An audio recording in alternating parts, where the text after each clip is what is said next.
Hi friends, నా పేరు Surendra. Welcome back to my channel. నాకు సార్ ఒక్కొక్క కంటెస్టెంట్ని ఏ పాయింట్స్తో క్లాస్ పేయకొచ్చు, ఒక్కో కంటెస్టెంట్తో ఏమేమి మాట్లాడవచ్చు, ఒక్కో కంటెస్టెంట్ వాళ్ళు ఎక్స్పెక్ట్ చేసింది ఏంటి, లోపలికి వచ్చాక వాళ్ళు ఆ పరంగా ఆడుతున్నారా, వాళ్ళ యాక్చువల్ కంటెంట్ ఒకటి ఎక్స్పెక్ట్ చేసి ఇంకోటి జరుగుతుంటే ఆ కంటెంట్ వైపు మళ్లించే విధంగా బిగ్ బాస్ ప్లాన్స్ ఎలా ఉన్నాయి అనేది ఈ వీడియోలో మాట్లాడుకుందాం. దానికంటే ముందు వీడియోస్ని లైక్ చేసి స్టార్ట్ చేయండి. మీ లైక్కే కొంచెం వీడియోని ముందుకు తీసుకెళ్ళదు. కొత్త వాళ్ళు ఎవరైనా చూస్తుంటే please do subscribe our channel. Yes, first Shekhar Basha గురించి మాట్లాడుకుందాం. శేఖర్ భాష విషయానికి వస్తే ప్రస్తుతానికి మాత్రం ఆయన కామెడీతోనే నెట్టుకొస్తున్నాడు. పంచెస్ బాగుంటున్నాయి, అంటే మరీ అగ్లీ పంచెస్ కాకుండా డీసెంట్ పంచెస్, కొంచెం ఫన్నీగా ఉండే పంచెస్ ఎక్కడ చూసినా శేఖర్ భాష పంచెస్సే పేలుతున్నాయి అనమాట. బట్ ఆ కామెడీకే కంటెంట్ని పరిమితం చేస్తారా శేఖర్ భాష అని చేయరు. సో అసలే రాజతరం లావణ్య విషయంలో శేఖర్ భాష ఆర్గ్యుమెంట్స్, శేఖర్ భాష మెయిన్ స్టూడియోస్లో చేసిన ఇది ఆ యాగి మొత్తం అందరం చూసే ఉన్నాం. సో ఆ శేఖర్ భాష యాక్షన్గా దించితే అంటే కంటెంట్ కామెడీ వైపు నుంచి యాక్షన్ వైపుకి మళ్ళించే ప్రయత్నాలు ఏమన్నా నాకు సార్ చేస్తాడా అంటే నాకెందుకో ఎస్ అనిపిస్తుంది. అది డైరెక్ట్గా చెప్పని ఇండైరెక్ట్గా చెప్పని కొంచెం శేఖర్ భాషని ఇంకా ఇంకా ఎక్స్పెక్ట్ చేస్తున్నాం నీ నుంచి అన్నట్టు చెప్పే chances are very very high. దానికి తోడు ఈ లావణ్య బిగ్ బాస్లోకి వస్తుందని చెప్పి షో స్టార్ట్ అవ్వకముందే చాలామంది అనుకున్నాం. ఆ బజ్ అయితే నడిచింది. ఇప్పుడు లావణ్యకి ఇంకా కంటెంట్ ఎక్కువ వస్తుంది బయట. రీసెంట్గా నిన్న మళ్ళా రాజ్ తరుణ్ ఎవరైతే అలిగేషన్స్ చేస్తుందో లావణ్య రాజ్ తరుణ్ మీద, హీరోయిన్ మీద, వాళ్ళిద్దరు ఆ ఇంట్లో దొరకటం, అసలు నువ్వెవరు రాజ్ తరుణ్ టచ్ చేయడానికి, నువ్వు రా నా బాయ్ని నాకు వదిలేసేయి, మాది ఇన్ని సంవత్సరాల రిలేషన్ అది ఇదని చెప్తా ఉంది. అసలు ఇలా తయారు కావడానికి శేఖర్ భాష అని చాలాసార్లు బయట చెప్పింది, వాళ్ళిద్దరి మధ్య ఏదో ఉందని ఏదేదో చెప్పింది. సో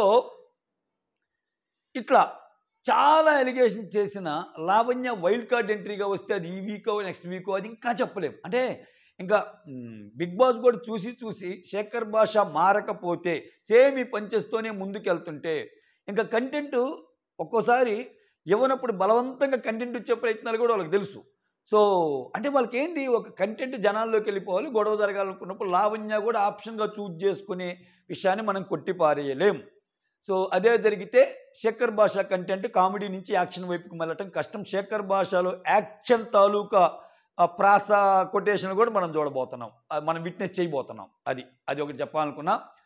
మీరు గమనిస్తే ఓటింగ్ పోల్స్లో శేఖర్ భాష యూట్యూబ్ పోల్స్లో చాలామంది ఉన్నాడు. సో అన్అఫీషియల్ పోల్స్లో ఒక రకంగా ఉన్నాయి, యూట్యూబ్ పోల్స్లో ఒక రకంగా ఉన్నా, యూట్యూబ్ పోల్స్లో చాలా హై పడుతున్నాయి ఆయనకి. సో ఆయనకి ఒక సెట్ ఆఫ్ ఆడియన్స్ ఆయనకి ఉన్నారు. దాన్ని నెక్స్ట్ లెవెల్కి తీసుకెళ్లే విధంగా ఆయన్ని అలా మౌల్డ్ చేసి ముందుకు పంపిస్తారా, సో ఇది చాలనుకొని ఇట్నే ఉంచుతారా అనేది కాలం సమాధానం చెప్తుందని మనం అనుకున్నా. నా పర్సనల్ ఒపీనియన్ మాత్రం కంటెంట్ మాత్రం కామెడీ నుంచి యాక్షన్ వైపుకి మళ్ళిస్తారని. నెక్స్ట్ సోనియా సైలెన్స్కి అడ్డుకట్ట వేసే ప్రయత్నం జరిగింది. ఎందుకంటే సోనియా ఫస్ట్ 2-3 డేస్లో బాగా ఆర్గ్యుమెంట్ చేసిన, లాస్ట్ 2 డేస్లో అమ్మాయి చాలా డల్ ఉంది. నిఖిల్ వెళ్ళి అమ్మాయిని ఓదార్చడానికి ట్రై చేస్తాడు, ఇంట్లో వాళ్ళు గుర్తొస్తున్నారంట అంటాడు. చాలా లోగా ఉంది సోనియా. యాక్చువల్గా సోనియా లోగా ఉంటే చూడలేం మనం. అలా అని చెప్పి సోనియా మరీ హైగా ఉన్నా భరించలేం. మనకు కావాలన్నట్టు వాళ్ళు మాట్లాడడానికి వాళ్ళేం మిషన్స్ కాదుగా, వాళ్ళకంటూ ఒక యాటిట్యూడ్ ఉంటుందిగా. సో దీన్ని మీడియేట్ అంటే మరీ అంత ఇది కాకుండా మరీ అంత లో కాకుండా ఈ అమ్మాయి లోను తగ్గించే విధంగా నాకు సార్ మాటలు ఉండబోతున్నాయని నేను అనుకుంటున్నా. ఏమైందమ్మా సోనియా, ఏంటి అలా ఉన్నావు, 1-2 డేస్ నుంచి బాగా డల్గా ఉన్నావు. నిఖిల్ బాగానే చూసుకుంటున్నాం, అంతా చూస్తున్నాం, you did excellent job Nikhil అని వీళ్ళిద్దరిని కలిపి మళ్ళీ వాళ్ళిద్దరూ ఒకరినొకరు చూసుకునేటట్టు అక్కడ ఏదో బీజిఎం చేసి వీటికి ఏమైనా తెరలేపుతాడో చూడాలి. ఓకేనా. సో ఇది సోనియా విషయంలో జరగబోతుంది. నెక్స్ట్ సీత కన్నీళ్ళకి క్లారిటీ దొరికేనా, ఈ విషయం కొంచెం నేను మాట్లాడానండి ఆల్రెడీ. బయట జరుగుతున్నంత ఇబ్బంది, బయట ఒక చర్చ విపరీతంగా జరుగుతుంది. ఎందుకో నాకు అర్థం కావట్లేదు. అంత కష్టాలు ఏమొచ్చినాయి ఇప్పుడు, ఇంతకు మించి జరిగినాయి అబ్బా. ఆ క్లాషు దాంట్లో సీజన్ 6లో కొంతమంది క్లాసులోకి పంపింగానే జనాలను ఆడుకున్న సిచ్యువేషన్, నిమ్మని కాలట్టు పెట్టి చెయ్యట్టు పెట్టి ఒక్కొక్కరిని ఆడుకోలేదా. అదేమనంటే అది ఫన్ అబ్బా, ఫన్ జనరేట్ చేయడానికి వాళ్ళు అలా చేశారు అని అంత ఈజీగా తీసుకున్నప్పుడు, సో అసలు ఇక్కడ జరిగింది ఏంది, ఒక చిన్న ఆర్గ్యుమెంట్ జరిగింది. ఈ అమ్మాయిని భయంకరంగా ఎవరన్నా తిట్టడం కానీ, భయంకరంగా ఎవరన్నా ఇది చేయటం కానీ ఏం లేదు. అట్ ద సేమ్ టైం ఈ అమ్మాయి కూడా తగ్గే రకం కాదు, ఈ అమ్మాయి కూడా పాయింట్ మాట్లాడింది. సో ఇటువంటి విషయంలో ఆ అమ్మాయి విపరీతంగా యాడవటం అనేది ఆ అపోజిట్ టీం అనే ఎస్మీ టీం బాగా ఇబ్బంది పెట్టిందని ఉంది కదా, దానికి ఎలా క్లారిటీ ఇస్తారనేది చూడాలి. అంటే నాకు సార్ వచ్చి సీత వైపు మాట్లాడతారా? అది అది ఫన్నీగా జరిగింది కదమ్మా! వాళ్ళ టాస్కులు వాళ్ళు ఆడుతున్నారు. వాళ్ళకిచ్చిన ఒక రెస్పాన్సిబిలిటీ కదా అన్నట్టు కట్ చేస్తాడా లేదో చూడాలి. ఎందుకంటే ఇక్కడ నేను ఈగర్‌గా వెయిట్ చేస్తున్న పాయింట్ ఏంటంటే అభయ్, సీత విషయంలో ఎలా స్టాండ్ తీసుకుంటారని. ఇక్కడ అభయ్‌ని గాని సప్రెస్ చేశారనుకో మీకలా చేయటం తప్పు. మీకిచ్చిన డ్యూటీ ఏంది? మీరు 2 టీములతో పని చేపించుకోవాలి. 2 టీములతో పని చేపించుకోవాలన్నప్పుడు నువ్వెందుకు పని చేసుకుంటున్నావు? అసలు నీ ఆమ్లెట్ ఏసుకోవాల్సిన అవసరం ఏంది? అని అంటే ఇంక వీళ్ళు ఇంకా వాళ్ళకి పనులు చెప్పటమే గానీ వీళ్ళేం చేసుకోకూడదు. ఓకేనా? నువ్వసలు ఎందుకు పని చేసుకుంటున్నావు అన్న ఇదొచ్చినప్పుడు. సో, అట్లా చెప్పి బ్యాలెన్సింగ్‌గా ముగిస్తారా? లేపోతే ఇట్లా ఆల్రెడీ గొడవలు అవుతున్నాయి గదా! అని జెప్పి ఈ కంటెంట్ వస్తుంది గదా! అని జెప్పి అలా వదిలేస్తారా అనేది చూడాలన్నమాట. తప్పేముంది వాళ్ళ పనులు వాళ్ళు చేసుకు ఇప్పుడేంది వాళ్ళని ఇబ్బంది పెట్టడానికే గదా! ఆ 10 మంది, 11 మంది ఇప్పుడు కిచెన్‌కి యాజ్ యూజువల్ ఇప్పుడు 14 మంది ఉంటే యాక్చువల్‌గా ఈ టాస్క్ డివైడ్ అవ్వకముందు ఎలా ఉన్నాయి వర్కు? ముగ్గురికి కిచెన్ చూసుకుంటే మిగిలిన 11 మంది అన్ని డిపార్ట్మెంట్‌లకి అలొకేట్ చేసుకున్నారు. అంటే కిచెన్ అంటే ఇక్కడ యుటెన్సిల్స్‌కి కూడా ఒక ఇద్దరు ముగ్గురు అంటే కిచెన్‌కి ఒక 5, 6 ఇప్పుడు మాట్లాడుతున్న అసైన్‌మెంట్ ఏదైతే ఉందో ఓన్లీ కిచెన్‌కి ముగ్గురున్నారు గదా! ఇదివరకు కూడా అంతే ఉండేది. ముగ్గురు ఉండేవాళ్ళు. కిచెన్ అంట్లుకి మిగిలిన యాక్టివిటీస్ అన్నిటికి కలిపి 11 మంది ఉండేవాళ్ళు. ఇప్పుడేమైంది? మొత్తం ముగ్గురు చేసే పని ముగ్గురికి అలానే ఉంచారు. 11 మంది చేసే పని 5గురికి ఇచ్చారు. అక్కడ కదా ఇష్యూ. అక్కడ కదా బాధలు. సో, ఈ బాధలొచ్చినప్పుడు ఇది పెట్టిందే వాళ్ళ సహనాన్ని, వాళ్ళ గేమ్‌ని దాంట్లో ఎవరు ఫ్రస్ట్రేట్ అవుతున్నారు, ఎవరు ఫ్రస్ట్రేట్ కాకుండా పని చేస్తున్నారని టెస్ట్ చేయటానికే. దాంట్లో భాగంగా చెప్తే అసలు అంత అంటే నేను అంటే ఉన్నదానికంటే ఎక్కువ క్రియేట్ చేసుకుంటున్నారేమో అనిపిస్తుంది నాకు. సీత బాధ వెనక అర్థం ఉంది. సీత కన్నీళ్ళ వెనక ఇయున్నాయి. ఎన్నండి ఇది ఇంకా స్టార్టింగే గానీ నేను ప్రతి సీజన్‌లో ఎగ్జాంపుల్స్‌తో కోట్ చేయగలను. ఒక్కో సీజన్‌లో ఇటువంటి అథారిటీ వచ్చినప్పుడు జనాలు ఏం చేశారు? ఛాన్స్ వచ్చినప్పుడు హర్యానా కళ్ళల్లో కొట్టేసి ఇది టాస్క్ అన్నట్టు బిహేవ్ చేసింది. ఛాన్స్ వచ్చినప్పుడు వేరే వోళ్ళు రకరకాలుగా బిహేవ్ చేశారు. అంత జరగల. వాళ్ళేదో అరిచారు, చప్పట్లు కొట్టుకున్నారు, వీళ్ళనేదో కొంచెం తక్కువ చూశారన్న సీన్‌లోనే ఎళ్ళిపోతుంది ఆనందంలో. అఫ్‌కోర్స్ అది తక్కువ. అది తప్పని మనం మాట్లాడుకున్నా గానీ, ఇది ఇంత ఎక్కువ చేసే ఇదైతే కాదని నా పర్సనల్ ఒపీనియన్. మీరు నన్ను తిట్టుకున్నా, నెగెటివ్‌గా మాట్లాడుకున్నా నాకనిపించింది మాత్రం ఇదే సీత విషయంలో. అమ్మాయి పాయింట్స్ బాగా పెడుతుంది గానీ, దీనికి అంత అవసరం లేదేమో. ఇప్పుడు ఆయన ఆమ్లెట్ ఏసుకుంటున్నప్పుడు కిచెన్ లీడ్ చేస్తున్న నిఖిల్‌కి చెప్పొచ్చుగా. కిచెన్ డిపార్ట్మెంట్ మీది గదా! ఆయన వర్క్ చేస్తుంటే మీరెందుకు ఉన్నారు అని. బట్ అటు సైడ్ ఎందుకు వెళ్ళటం లేదు? గేమ్ పరంగా డిస్టర్బ్ అయిపోయింది సీత. వాళ్ళు గెలిచారు, మేము ఓడిపోయాము అన్నట్టు. సో, దాని పరంగా. దానికి తోడు ఆమె కొంచెం అతి చేయటం ఇయన్నీ అనమాట. సో, దీన్ని మాత్రం ఎలా ఎలా చేస్తాడనేది చూడాలి.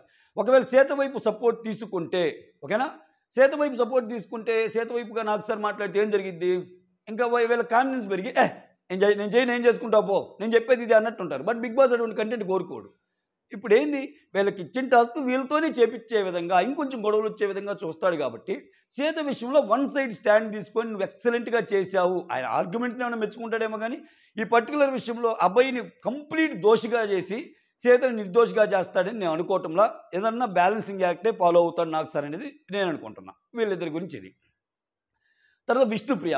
విష్ణుప్రియకి కొంచెం ఏందమ్మా నీ బాధేంది? అసలు ఏంది నువ్వు ఆ మాట్లాడిన మాటలేంది అని అడిగే ఛాన్స్ ఉంది. నాకు బిగ్ బాస్‌తోనే పోటీ, నా పీఆర్ టీమ్‌కి చెప్తున్నాను అన్నది కదా!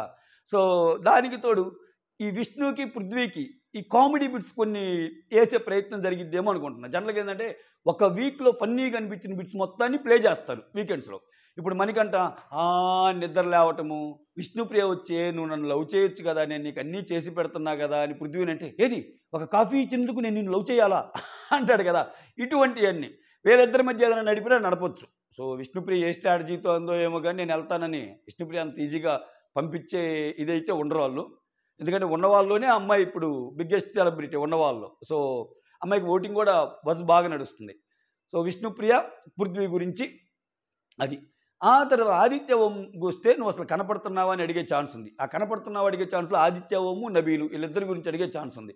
ఎందుకంటే ఏదో సిట్యుయేషన్‌కి తగ్గట్టు వస్తున్నారు తప్పితే పెద్దగా కంటెంట్ రావటంలో వాళ్ళు కొంచెం వెయిట్ చేద్దాం అన్నట్టున్నారు.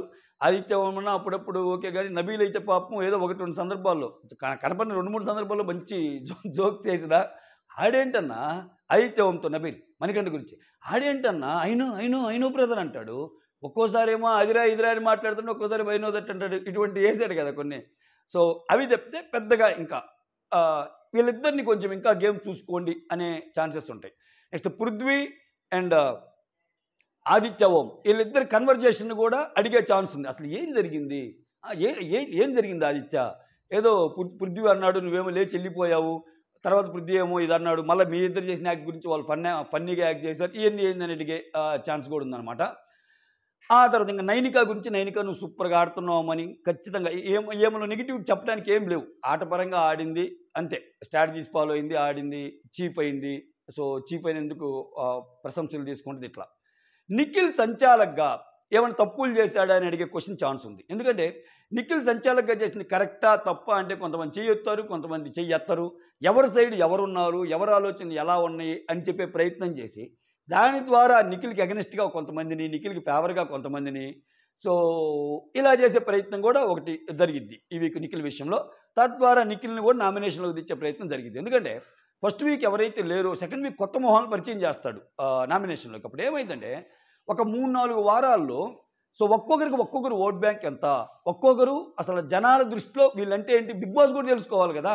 అది అంటే అనిస్తే ఇప్పుడు ఆ డేటా ఎప్పుడు దొరికింది, అసలు వీళ్ళకి ఎంత ఉందిరా సత్తా అనేది మనం అంటే అఫీషియలు యూట్యూబ్ వాళ్ళు ఇన్ని మాట్లాడుకుంటున్నాం. వాళ్ళ దగ్గర అయితే యాక్యురేట్ డేటా ఉంటుందిగా, ఓటింగ్ పెట్టేవాళ్ళు కాబట్టి. సో ఆ మనిషిని అసెస్ చేయడానికి కూడా వాళ్ళు ఏంటంటే కొంతమందిని నామినేషన్లకు పంపాలనుకున్నప్పుడు ఎవరైతే నామినేషన్లకు పంపాలనుకుంటారో వాళ్ళ మీద పాయింట్స్ ఎగ్గుపెట్టే విధంగా ఒక సిచ్యువేషన్ క్రియేట్ చేస్తారు, ఒక సీన్ క్రియేట్ చేస్తారు. దాని ద్వారా నిఖిల్ని కూడా అటువంటి దాంట్లోకి వెళ్ళే ఛాన్సెస్ అయితే ఉన్నాయి. ప్రేరణ ఆట గురించి మెచ్చుకునే ఛాన్సెస్ హై. ప్రేరణ చేసిన కొన్ని పనుల గురించి క్వశ్చన్ చేసే ఛాన్సెస్ కూడా వెరీ హై. ఏందమ్మా అది అక్కడ వేసావు, మళ్ళా తీసి ఇక్కడ పెట్టావు, ఏంటమ్మా అది ఫన్నీగా ఉన్నా అని చెప్పి వీళ్ళకి ఇంకొంచెం ఎక్కువ కోపం. ఎవరికి? ఈ అంతులేని వీరుడికి. అవును సార్, మేము గమనిస్తూనే ఉన్నాం సార్, అసలు డస్ట్బిన్లో తీసి ఇక్కడ పెట్టమేంటి సార్, ఇట్లా గొడవలు క్రియేట్ చేసే ఛాన్స్ అయితే ఉందన్నమాట. సో ఇంకెవరిని మర్చిపోయాం, మనం మ్యాక్సిమం అందరినీ కవర్ చేసామనుకుంటా. ఇంకా బేబక్క విషయానికి వస్తే, బేబక్క కుక్కరు పప్పు విషయంలో ఈ సోనియా కొంచెము అంటది కదా, ఆ నామినేషన్ గురించి అడిగే ఛాన్స్ ఉంటుంది. బేబక్ గురించి పెద్దగా పాయింట్ రాకపోవచ్చు. ఎందుకంటే ఇంకా బేబక్ ఎలిమినేషన్ అయ్యే chances are very very high కాబట్టి ఎలిమినేట్ అయ్యే వాళ్ళని ఏమంటారు. మణికంఠ విషయంలో కొంచెం బ్యాలెన్స్గా మాట్లాడే ఛాన్స్ ఉంది. అంటే కర్ర విరగకుండా, పాము జావకుండా. సో ఇతను ఏ టైప్ అంటే బీబీ టీమ్ ఆల్రెడీ అసెస్ చేసి ఉంటారులే ఇతన్ని. ఇప్పుడు మణికంఠకి ఫేవర్గా మాట్లాడి మణికంఠని ఫస్ట్ సేవ్ చేశారే అనుకో ఎగ్జాంపుల్, మామూలుగా ఉండదు. అసలు ఆయన ఎట్లా అంటే ఈ కంటెంట్ జనాలకు నచ్చిందని చెప్పి శోక సంద్రంలో పడేసే కంటెంట్ ప్రతి పూట ఇచ్చాడనుకో, ఓ మై గాడ్ అన్నట్టు అయిపోద్ది, పిచ్చి లేచిపోద్ది జనాలకి. సో ఇతన్ని దయచేసి లాస్ట్ బట్ 1 లేకపోతే 3వ సేవో 4వ సేవో చేయండి అయ్యా. మళ్ళీ మీరు ఎస్ మణికంఠ గారు ఫస్ట్ సేవ్డ్ కంటెస్టెంట్ అని అంటే మాత్రం మీ బిగ్ బాస్ లవర్స్ తలలతో ఆడుకున్నట్టే, మెంటల్ ఎక్కి పిచ్చెక్కిపోద్ది. ఆయనకి లేనిపోని కాన్ఫిడెన్స్ పెంచి ఓయమ్మ ఈ కంటెంట్ జనాలకు నచ్చిందేమో, నిజమే ఆదిత్య ఓం నాతో అన్నది, జనాలు దీవెనలు ఉన్నాయి, జనాలు నిన్ను అర్థం చేసుకోగలరు, జనాలు దేవుళ్ళు అని చెప్పి ఇంకా ప్రతిదీ నా బాధ్యతలు ఏం తెలుసు, నా బరువు ఏం తెలుసు, నా ఫ్యామిలీ ఏం తెలుసు, ప్రతిదీ ఇట్నే పెడతాడు. ఇట్లా కాకుండా ఇంకొంచెం ఎమోషన్గా చూపిస్తే నేను ఎలిమినేట్ అవుతాను రా బాబు అన్న సిచ్యువేషన్లో ఆయన సేవింగ్ ఆర్డర్ ఉండాలి. అంతేగాని ఫస్ట్ సేవ్ చేయకూడదు. అంటే లాస్ట్ బట్ 1 లాస్ట్ అట్లా వెళ్తే కొంచెం షేక్ అయిపోద్ది, ఇంకా జాగ్రత్తగా ఆడాలి. అట్లా సేవ్ చేశాక మంచి మాటలు చెప్పాలి. బాగానే ఆడుతున్నావు, ఇంకా ప్రధానికి ఏడుపుద్ది. ఇప్పుడు ఏమైంది, బ్యూటిఫుల్ ఫ్రెండ్స్ ఉన్నారు, నేను ఓదార్చే నిఖిల్ లాంటి ఫ్రెండ్ ఉన్నాడు చూడు, నీకోసం అలా అనగానే నిఖిల్ వచ్చాడా, సో ఆదిత్య ఓం నీకు మంచి మాటలు చెప్పాడా, విష్ణు అంత మంచి మాటలు చెప్పిందా, ఇవన్నీ అడిగే ఛాన్స్ ఉంది. సో మణికంఠ విష్ణుప్రియ కన్వర్జేషన్ కూడా ఏమన్నా ఎత్తే ఛాన్స్ ఏమన్నా ఉందా అంటే ఛాన్సెస్ ఉన్నాయి. సో ఇవన్నమాట ఓవరాల్గా ఒక్కొక్కరి గురించి బ్రీఫ్గా చెప్పుకోవాల్సి వస్తే ఈ ఎపిసోడ్ అనేది ఎలా కంటిన్యూ అయ్యే అవకాశం ఉంది. Okay, that's all. Thank you so much. Signing off, me Surendra.